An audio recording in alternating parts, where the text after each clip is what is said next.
pessoal, bem-vindo a mais um nosso podcast aqui da Passadori.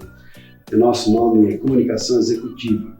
Sou Reinaldo Passadori, CEO da Passadori Comunicação, e é um prazer muito grande ter hoje aqui a Cristiane Maziero, e a pessoa que tem assim, todo um trabalho, uma trajetória fantástica aí no desenvolvimento de pessoas, ajudando as pessoas, e em especial as mulheres, a serem mais conscientes da sua capacidade, do seu poder, e se transformarem para assumirem efetivamente as suas realizações como ser humano e como pessoas. Então, seja muito bem-vinda. Olha, é um grande prazer estar com essa pessoa maravilhosa, que eu admiro há muitos anos seu trabalho, e que alegria estar aqui com você, com essa conectividade que nos uniu, né? Que nos trouxe até aqui neste momento. Que eu tive a oportunidade de perceber é que assim, nós temos uma sincronicidade de objetivos, de projetos em termos de propósito de vida, de ajudar as pessoas a serem melhores pessoas, ajudando no processo de autoconhecimento e transformação pessoal. Tive a oportunidade de fazer um curso que você deu e achei fantástico, que é justamente assim, minerando o seu propósito. E fiquei encantado, porque eu já sabia muita coisa sobre propósito, tenho ajudado as pessoas a descobrir o seu propósito. Uma das coisas que eu tenho falado ao longo do tempo é assim, olha, para você identificar e perceber o seu propósito, não olhe para frente, qual vai ser o meu propósito. Não, é só você identificar o que você sempre fez na vida e assim, a sua vida de maneira geral, diretamente, vai dando indícios, mostrando que você tem certas tendências, escolhe na sua vida fazer aquilo que para você é o mais importante. Então, ali tem muitas informações, muitos subsídios para você identificar o seu propósito, e tê-lo com clareza. Ah, mas o meu propósito é ser feliz, tá? Mas tudo bem, todos nós temos muitas ideias nesse sentido. Mas na hora que você deixa assim muito nítido, muito claro aquilo que efetivamente você quer, é como se você abrisse um panorama para toda vez que você tiver que fazer escolhas e tomar decisões, você usa como filtro a clareza, essa nitidez do seu propósito, e fica muito mais fácil você viver a vida.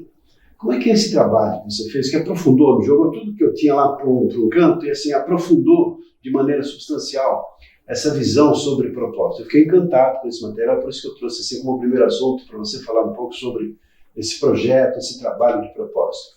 Como é que é, Cristiane? Na verdade, é um jogo, né? O Purpose Mind Game. Nós ficamos 3 horas ali. É um jogo de tabuleiro, ele pode ser feito online também. E nós vamos minerando este propósito. O que significa isso? Cada vez mais que nós vamos avançando nesse jogo, nós vamos nos aprofundando e fazendo perguntas para fazer as pessoas participantes refletirem a respeito da sua jornada e perceber aquilo que é o mais importante, fundamental na sua vida, aquilo que faz feliz essa pessoa e o que ela entrega para o universo. Qual é a minha contribuição para o mundo e que isso me faz bem. E é engraçado, né, que cada vez mais que eu aplico e facilito esse jogo, eu olho para dentro de mim também, porque é uma troca o tempo todo e percebo que ao longo da minha vida eu fiz aquilo que eu amava fazer, que era estar junto com pessoas e à medida do desenrolar desse jogo percebi essa conectividade de propósito entre a minha vida e a sua, o jeito, né, como você lida com as questões e você se disponibiliza para o mundo com todo esse conteúdo que você foi galgando ao longo da sua jornada. Isso para mim é muito edificante. E cada pessoa que estava ali naquele grupo que nós fomos conversando, transformando, acredito que vibrou numa sintonia, um código maravilhoso ali que o universo nos proporcionou. Eu acredito muito nesse entrelaçamento de energias, né? E quanto mais a gente trabalha dentro de nós, eu percebo isso em mim, nós vamos reverberando isso para o universo e vamos transformando aquele lugar onde nós habitamos. E a conexão que nós temos com as pessoas, ela vai ficando cada vez mais consciente. Curioso assim, cada um faz a sua escolha de vida em termos de o que pretende fazer, da sua vocação, da sua intenção, da vontade, do trabalho que acaba fazendo. E também, claro, acho que cada um tem o seu lado positivo e as suas possibilidades. Mas quando uma pessoa faz aquilo que ela gosta e tem prazer em fazer aquilo que ela escolheu fazer, a vida tem um sabor diferente. Eu tenho a felicidade, tenho a sensação e a certeza, mais que sensação, de que você também encontrou o seu caminho, a sua jornada. Porque quando a pessoa... Tem duas maneiras de uma pessoa ser bem-sucedida na vida. Primeiro, ou ela faz aquilo que ela gosta, ou ela aprende a gostar daquilo que ela faz. E aí ela faz aquilo que faz em função de se dedicar, de se prontificar, de ter prazer em fazer aquilo que escolheu fazer. O meu propósito, ele tem, assim, tem muita clareza em relação a isso, de ajudar as pessoas a serem melhores pessoas, melhores seres humanos. Escolhi como pano de fundo a comunicação, sou apaixonado por comunicação, sempre estudei, há 38 anos tenho a empresa que lida com comunicação, escrevi alguns livros sobre comunicação. Então, assim, a comunicação eu entendo que é a base, a essência de que uma pessoa se posiciona no mundo, aprende, vive em função daquilo que ela comunica, daquilo que ela recebe, de comunicação do mundo também. A comunicação está diretamente ligada com a nossa vida, com o ar que nós respiramos, com o ar que a gente toma. É o começo de tudo, né? É tudo, e do começo e do fim. Toda a trajetória vai permeada por comunicação. Sim. E quando então você faz isso, você percebe o prazer que você tem em servir as pessoas. E mais do que isso, na nossa assim, confluência de objetivos e de talvez intenção e de propósito, tem também esse lado de servir as outras pessoas, de ajudar as outras pessoas a serem melhores pessoas, melhores seres humanos, melhores profissionais, melhores de alguma maneira. Então é sempre um processo de transformação, como eu era, como eu estou e como é que eu pretendo ser. E a partir daí tem toda uma série de exercícios, de práticas, para que se criem novos hábitos e a pessoa adote novos e talvez em níveis mais elevados a sua própria visão de vida, seu próprio assim, modo de ser e de reagir diante dos desafios da própria vida. Então eu quero falar um pouquinho agora, trazer para você, já que você é uma pessoa especializada em lidar com mulheres e fez até recentemente uma palestra sobre sororidade. E gostaria então que você abordasse um pouco o porquê, um pouco da sua história, talvez que gerou você a pensar nessa importância de lidar com as mulheres. Como é que é para você essa trajetória ajudando tantas mulheres a serem talvez mais conscientes da sua real capacidade, do seu poder, para que possam, enfim, viver a sua vida plenamente? Sabe, Reinaldo, eu sempre fui uma mulher muito batalhadora. Por quê? Quando eu estava na casa dos meus pais, meu pai ele tinha uma visão muito específica a respeito de tudo. Era uma pessoa muito simples. E ele dizia, filha minha, mulher, ela vai casar, ter filhos, não precisa estudar, não precisa tirar carta de motorista, imagina. O meu sonho era sair dirigindo. Com 15 anos eu aprendi a dirigir motocicleta com a minha prima. Eu falava, deixa eu aprender isso daqui. Foi a primeira carta que eu tirei, inclusive. E, lógico, que tudo escondido dele, né? Porque ele não podia. Com 14 anos, eu esperava ele sair de casa e fui procurar emprego. E eu comecei a trabalhar com 14 anos de idade porque eu queria comprar coisas, eu queria ter coisas. Nessa idade você começa a querer trocar de roupa, a querer isso, querer aquilo. Mas eu era de uma família humilde e se eu ficasse dependendo dele, eu não ia ter as coisas. Então, eu comecei a trabalhar com 14 anos de idade, escondida dele. E aí, eu falei, não, eu quero fazer faculdade. Eu sempre fui muito estudiosa. Sempre fui muito estudiosa. Que faculdades você fez? Eu fiz serviço social, porque eu queria mudar o mundo. Eu falava assim, não, eu quero mudar o mundo. E como que eu vou fazer? E ele não queria. Ele falava assim, não, mulher estuda, casa e tem filhos. É uma forma particular, mas ele me provocou. Ele me provocou para ir buscar o meu melhor, sabe? Então, eu esperei ele sair de casa aquele dia, fui procurar emprego. No mesmo dia, eu tirei a carteira de trabalho. E arranjei um emprego, já voltei com o registro na carteira, começaria no dia seguinte e fiquei sentadinha esperando ele chegar em casa. Eu peguei a carteira e falei assim, pai, amanhã eu começo a trabalhar. E tem mais, meu primeiro salário, eu vou começar a fazer a faculdade, eu vou tirar minha carteira de motorista, de moto e de carro. Ele, você tá maluca, a mulher não estuda, a mulher... Eu respeito sua ideia, mas eu vou fazer tudo isso. Uhum. E eu fiz. E aí, a primeira oportunidade, eu vim embora para São Paulo e eu continuei a faculdade aqui. Eu vim buscar a minha independência, porque como eu queria coisas muito diferentes do que ele imaginava para mim, eu transformei toda aquela história numa história que eu queria viver, que tinha a ver com o meu propósito. Eu queria fazer, sim, eu queria mudar o mundo, mas o meu mundo, as pessoas que estavam à minha volta, eu comecei a trabalhar e interagir com isso. E consegui transformar algumas coisas do meu lado com a minha dedicação, com a minha vontade mobilizadora de transformar as coisas. E eu, Renato, eu tenho muito amor pelas pessoas. Quando eu entro em sala de treinamento, quando eu começo a trabalhar em mentoria, ou faço um coaching, ou trabalho com a equipe, eu coloco toda a minha energia e amor com aquelas pessoas. Eu quero realmente fazer a diferença na vida daquelas pessoas, porque eu me vi transformada com a minha força, e eu convido as pessoas para virem para um lado de consciência, despertar a consciência delas para elas. O último treinamento que eu dei, que foi espetacular, é de autoconhecimento. E para uma equipe bastante técnica. As pessoas chegaram na sala e falaram, o que eu estou fazendo aqui? Uhum. E aí os convites que eu fui fazendo, porque tem muitas atividades onde a pessoa ela traz o conhecimento dela, andragogia, né? A gente convida a pessoa a estar junto e nessa troca ela vai olhando e falando, nossa, eu nunca tinha percebido isso.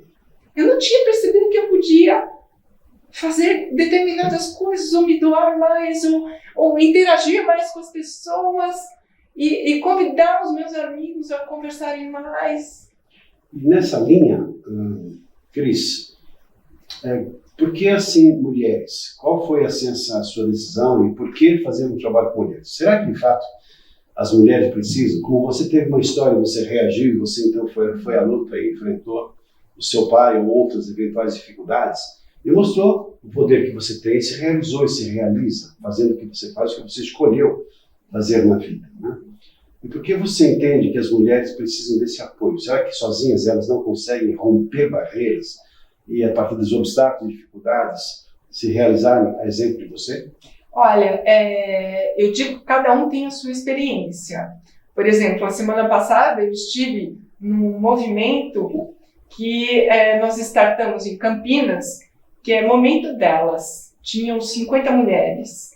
Então, assim, qual que é a nossa intenção com isso? Porque tudo tem que ter uma intenção, certo? A nossa intenção é despertar que nós, mulheres, podemos não competir umas com as outras.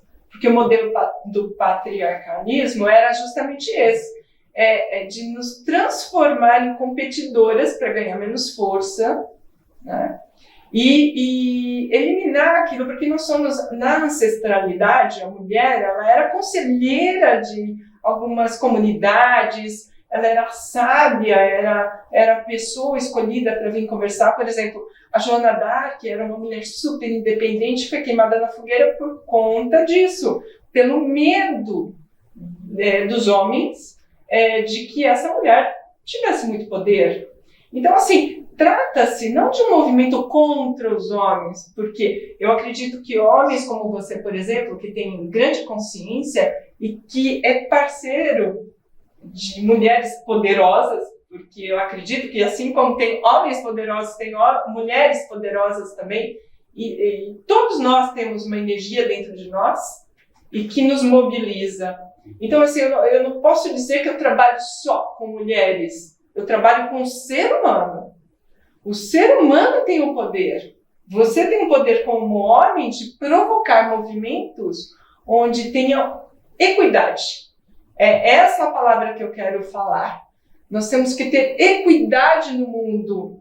Não é assim um homem que tem que ganhar mais do que a mulher e a gente faz a mesma coisa, ou até, às vezes, em alguns momentos, fazemos mais. Por exemplo, eu tive uma empresa que eu tinha a minha equipe, e a minha equipe falava assim para mim, Cris, eu não me conformo. Eu tinha meu pai, ele ganhava mais do que eu, e eu, vamos fazer isso, vamos fazer aquilo, vamos transformar isso, vamos fazer aquilo. E a minha equipe chegava e falava assim, eu não me conformo, você faz um monte de coisa, por que ele ganha mais e você ganha menos? Olha, isso não me importa agora. O que importa é que a gente tem um monte de coisa para fazer, transformar aqui dentro da empresa. Eu posso contar com vocês? Não são mulheres. Uhum. E nós fizemos um monte de coisa dentro da empresa. Então, assim, o que eu quero dizer é que quando a gente une forças, por que eu ganho menos? Isso é uma coisa que não me impediu de fazer as coisas acontecerem. Sim.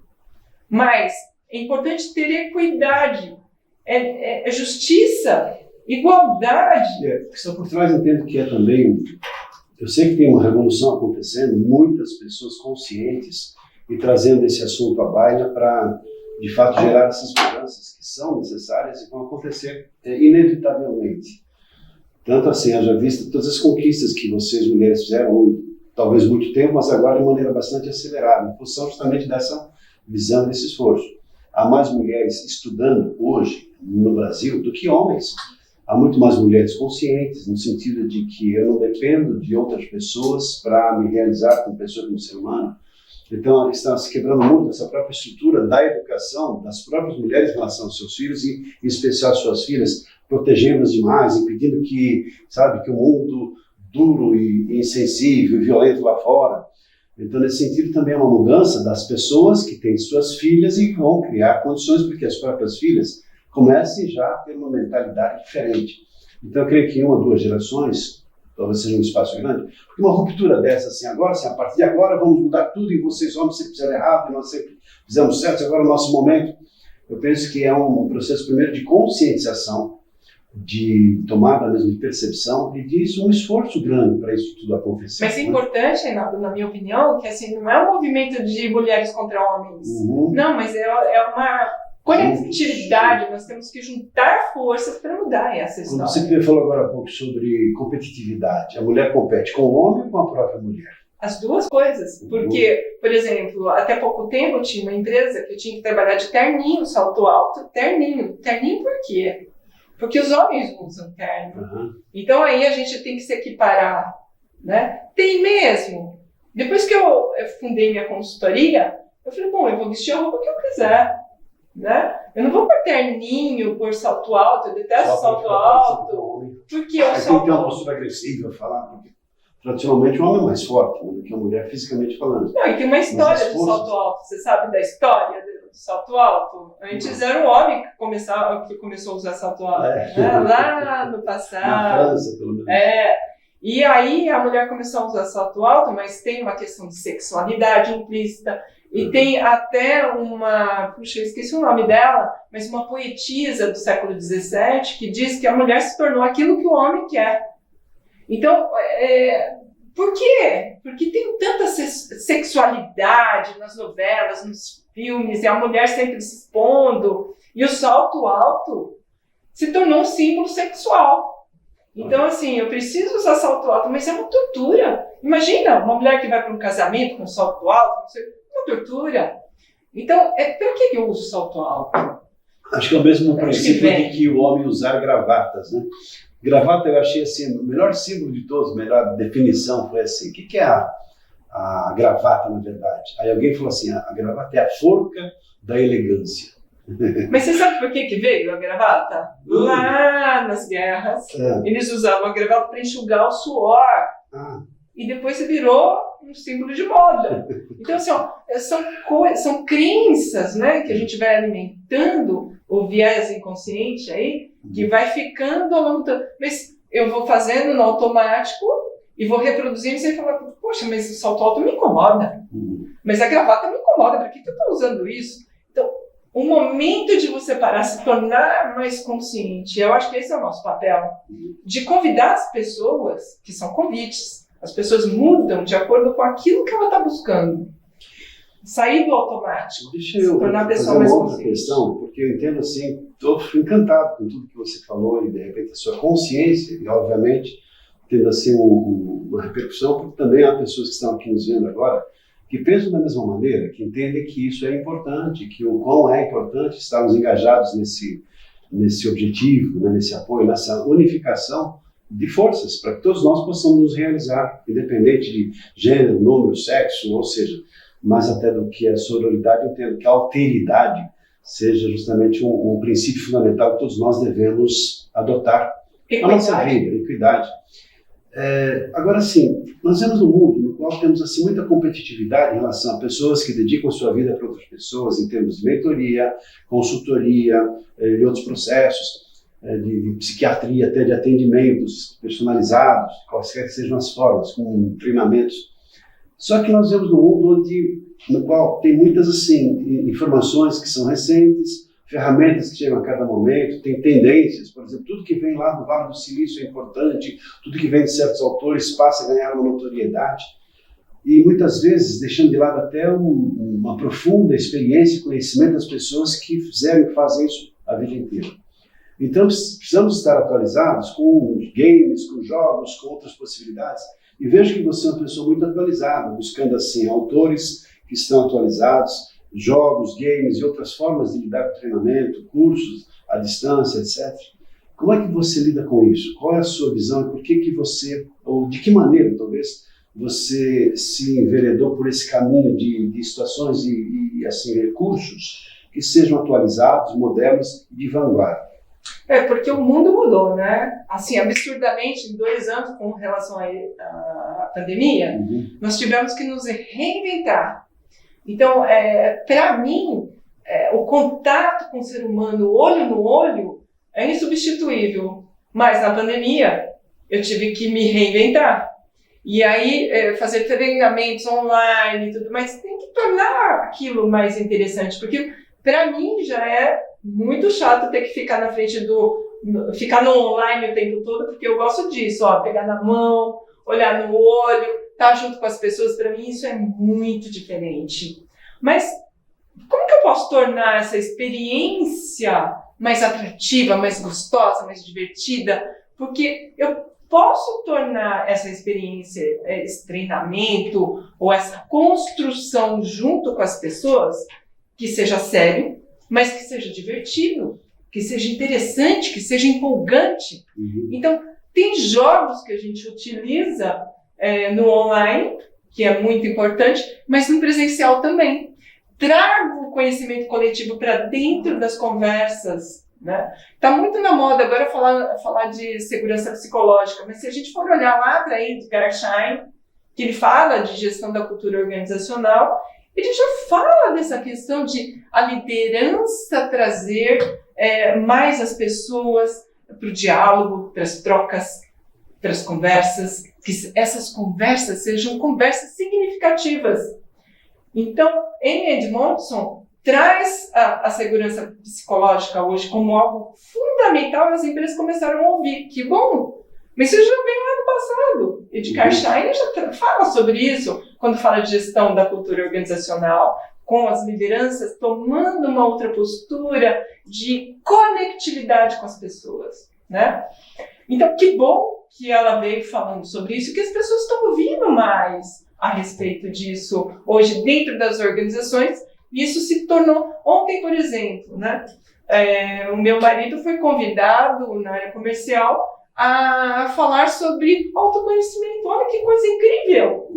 Eu fui contratada numa empresa que trabalha numa seguradora, mas com a área de TI inteira, para falar sobre autoconhecimento. Por que será que as empresas estão se preocupando com isso hoje? Porque perceberam que é importante colocar o ser humano no centro da estratégia.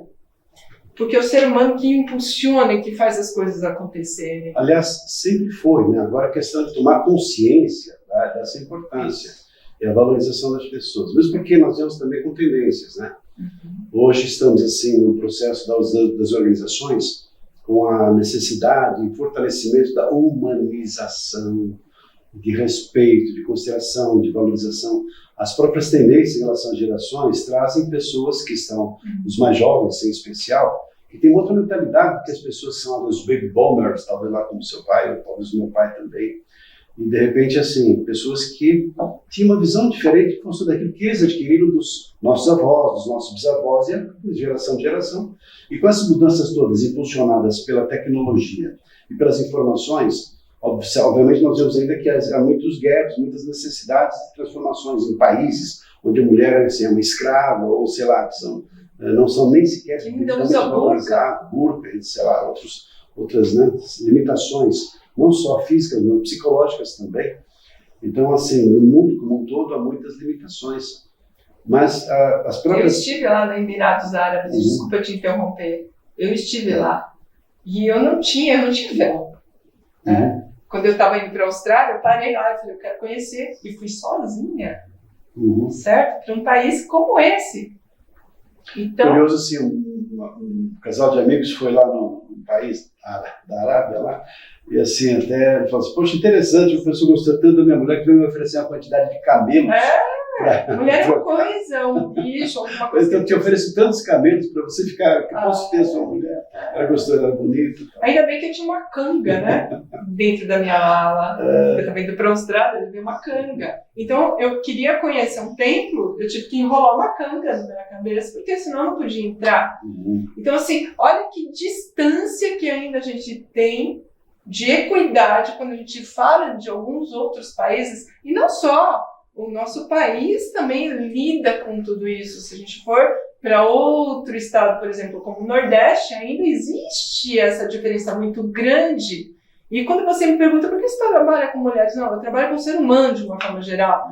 Mas as mulheres ainda precisam de estímulo, de olhar para sua autoestima, de ver que somos, sim, competentes, somos inteligentes. E não tem esse negócio da metade do cérebro, que o homem é a metade do cérebro, que fala de razão, de matemática, não sei o quê, e a mulher é a parte mais sensível. Nós somos educados a isso. Gente, vamos sair do automatismo, sabe? Eu tenho amigas incríveis que são o cérebro da matemática, sabe?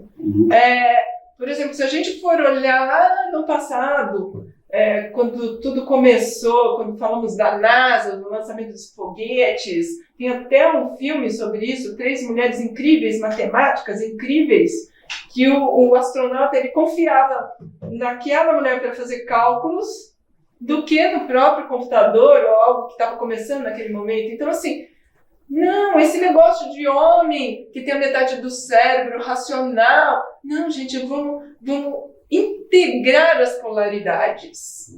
Não tem essa separatividade, não. Nós somos educados a pensar dessa forma. Vamos quebrar essas crenças, entender que eu, mulher, e ele, homem, podemos ser tudo o que quisermos. Podemos fazer o que quisermos. Tem um livro, um amigo falou assim, você é o tamanho dos seus sonhos. E eu penso que é isso mesmo, né? E na medida que estamos assim abertos para novas possibilidades. Por isso, assim, nossa vida é dedicada no sentido de nós temos uma convergência e uma cumplicidade nesse propósito. Por isso que a gente está falando aqui uma parceria, conversando, porque daqui vão surgir coisas novas, com toda a bagagem que eu amei ao longo de toda a minha vida, desenvolvendo treinamentos de comunicação. Estamos há 38 anos, lidamos aqui com mais de 120 mil pessoas, mais de 1000 projetos que foram desenvolvidos para empresas. E, obviamente, agora uma nova configuração, tendo em vista as necessidades de mudanças todas e uma adequação em relação a essa nova realidade, apesar da idade, mas não significa que o espírito seja velho. Que bom que você tem idade. Porque a idade assim, é o momento de talvez usar todo esse recurso e adaptar para uma nova circunstância. Se não tiver flexibilidade, como é que nós vamos nos adaptar e transformar assim, para essa moçada que está chegando aí, produtos e recursos que façam que elas, enfim, queimem etapas, ou seja, consigam com muito mais facilidade se realizar. Ontem tive a oportunidade de assistir uma palestra fantástica sobre muitas pessoas que estão se suicidando. Num curso tive a oportunidade também de participar lá com o Marcos Wunderlich, chamado Socorrista Mental. Teve uma aula fantástica sobre a quantidade de pessoas que infelizmente estão perdendo a graça de vida, não tendo mais motivos para viver e até partindo para suicídio. Eu fiquei impressionado com a quantidade e de como nós podemos fazer de uma maneira ou de outra, não só como socorristas mentais, mas cada pessoa que tem esse contato, esse relacionamento, de identificar pessoas que estão talvez sem um sabor pela vida, sem um prazer de viver e realizar as coisas, para encontrarem um novo sentido da sua própria existência. Tendo em vista assim, tantas informações, somos bombardeados diuturnamente por informações negativas, as novelas e tantos filmes, e é só coisa ruim, e a pessoa sai, a violência, ou seja, só informação ruim, a pessoa se abastece disso e talvez deixe de perceber a beleza das coisas simples, de um contato com a natureza, de ter um relacionamento assim mais próximo, de a pessoa identificar até suas próprias habilidades, capacidades, para realizar aquilo que pretendem, né? E ver no mundo assim que seja menos poluído de forma visual também, com tanta informação negativa que a gente recebe, para que haja assim, essa pureza, talvez esse resgate da essência, que é estar viver plenamente o momento presente, com a consciência daquilo que nós somos, daquilo que nós pensamos daquilo que nós sentimos. Eu vou te eu vou confidencializar para você uma coisa. Eu não assisto o Globo há anos. Eu não assisto jornal. Eu não assisto nada. Eu escolho o que eu quero ver. Então, filmes violentos, por fora. Não assisto mais. Não assisto. São verdadeiras escolas, né, para a pessoa que não tem nenhum sentido e de repente assim, olha, aquilo teve uma sintonia comigo e às vezes nem sempre são coisas de valor. Cris, nós estamos assim no momento quase final do nosso encontro. Eu espero que você esteja gostando, acompanhando aqui esse papo tão gostoso com a Cristiane Maziero, que é assim, essa pessoa especial, que vive a sua vida em função de outras pessoas. E, claro, se realiza fazendo esse trabalho como mentora, como professora, como instrutora, como, enfim, uma pessoa que, às vezes, assim, indiretamente está ajudando uma outra pessoa pela sua simples presença. Nesse sentido, eu quero também falar um pouquinho sobre esse trabalho, minerando o seu propósito. Tive a oportunidade de participar com você lá. E, assim, achava que sabia muito sobre o propósito, e lá teve uma pergunta que você fez no início: qual a sua expectativa? Eu falei assim, talvez refinar o processo, talvez assim, aprofundar um pouco mais, porque eu já sei muito, né? Aquela postura meio que prepotente, eu já sei sobre isso, sou um doutor sobre propósito. Aí descobri ao longo das perguntas, das questões, que sabia, na verdade, muito pouco, no sentido de vasculhar, de identificar, de assim, sobre assim, como se fosse uma casa cheia de espelhos, e cada pergunta que vinha como se fosse um espelho diferente, uma câmera, trazendo uma nova abordagem. Em algum momento falava sobre algum desafio, algum limite. Então, nós, como a proposta das perguntas era eu falar a respeito daquilo. E, claro, sempre vinculado àquilo que é o mais importante para você, que é o seu propósito. Então, a mim, e certamente para as pessoas que estavam lá presentes, me ajudou e superou as minhas expectativas, porque aprofundou muito e muito a minha visão mesmo sobre propósito. E assim, hoje eu tenho uma visão mais aprofundada, mais, assim, eu diria, mais adequada, eu diria, mais profunda sobre o que é efetivamente um propósito. Porque o propósito na vida é o que a gente, né, escolhe fazer. Não é que eu sou obrigado a, tenho que, eu desejo, eu fui impulsionado. E assim, quanto mais eu me livro da influência de outras pessoas, mas eu vivo a minha autenticidade, a minha identidade, aquilo que para mim de fato é importante. E propósito tem a ver com eu fazer aquilo que tem sentido para mim, talvez naquele momento. Pode ser que amanhã depois, em função de uma nova circunstância, de um novo estágio de evolução da própria vida, eu mude o meu propósito. Mas então, quanto mais consciência eu tenho daquilo que é importante para mim, mais eu tenho prazer em fazer as coisas que eu faço. E mais fácil fica tomar uma decisão e fazer escolhas, porque eu uso como filtro esse pano de fundo que é o propósito. Está vinculado ao propósito, então está certo. Então eu caminho naquela direção. Como eu posso dizer que fosse como se... O propósito é como se fosse uma seta de uma bússola apontando naquela direção. E tudo que eu faço está alinhado com aquele objetivo, com aquela meta, com aquele, digamos, pano de fundo, né?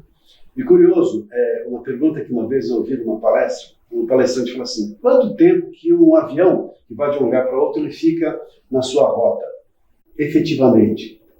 Não, eu até falei, vai lá, 95%, depois de repente ele sai, tem lá um piloto automático que corrige a rota. Algumas pessoas 50%. Então. Ele falou, na verdade, um avião ele fica 5% na sua rota. Como assim, né? Então ele não chega no não, ele fica 5% na sua rota. E os outros 95%, ele fica corrigindo a rota. Tem muitos ventos, intempéries, pressão de ar, etc. O avião o tempo todo está sendo desviado. E justamente por isso é que existe o piloto automático que faz com que aquela rota seja mantida. Mas efetivamente ele fica na rota, sem interferências externas, em torno de 5%. Eu falei, caramba, né, que coisa impressionante essa. E, então, eu vejo o propósito como essa rota, ou pelo menos essa visão de onde você quer chegar, para que você sempre faça correções de rota em função daquilo que para você é importante, daquilo que para você é fundamental na sua vida. Consequentemente, como resultado, você passa a ser uma pessoa mais realizada e mais feliz. E me parece que é o grande objetivo do ser humano. Nosso objetivo é sermos felizes em fazer aquilo que nós fazemos, termos a nossa família, dar a melhor educação para os nossos filhos, fazermos um trabalho que seja dignificante, termos uma conexão com a vida espiritual e que seja gratificante também essa relação com o cosmos, Deus, natureza, universo, ou seja, vivemos plenamente a nossa vida. E o propósito, ele nos ajuda nesse sentido. Por isso que esse trabalho, minerando o seu propósito que você fez, me deu assim, uma visão mais profunda daquilo que entendo que seja sendo os pontos mais importantes que o ser humano pode ter, que é assim, por que eu acordo todas as manhãs, o que me motiva, o que nutre para fazer as coisas que eu quero fazer na minha vida, que eu escolho fazer na minha vida. Por isso, eu sou muito grato a você por ter tido essa oportunidade de conhecer o seu trabalho, um pouquinho do seu trabalho. Certamente há muita coisa aí para a gente minerar, investigar, explorar, talvez criar coisas novas juntos. Então, quero te agradecer pela oportunidade de bater esse papo com você e trazer aqui para o nosso programa a sua luz, o seu brilho, enfim, tudo aquilo que você escolheu fazer na sua vida. Muito agradecido. Gratidão, querida. É importante lembrar que a pessoa que é idealizadora e criadora desse jogo, Purpose Mind Game, é a Jomara Fernandes. Eu sou uma facilitadora desse jogo que eu utilizo nos meus trabalhos e muitos outros jogos e que eu tenho informação também. Eu quero te agradecer imensamente por essa conversa profunda e essa grande oportunidade de a gente falar de coisas importantíssimas para o mundo. Muito obrigada por você estar aqui com a gente. Quiser deixar um contato seu, se alguém quiser entrar em contato, de repente, para saber um pouco mais sobre você, sobre o seu trabalho, aproveite. O meu e-mail é aluridh.com.br e fiquem à vontade para entrar em contato comigo. No Instagram também é Inspiradora de Líderes. Eu tenho também um canal no YouTube, Cristiane Maziero. Querido, um grande prazer, muita gratidão por estar aqui contigo. Um grande prazer mesmo. Um beijo para você. E ficamos por aqui, espero que você tenha gostado. Compartilhe com outras pessoas, né? Vai ser um prazer ter você de volta aqui com a gente. Um abraço e até o nosso próximo programa. Até lá. Tchau, tchau.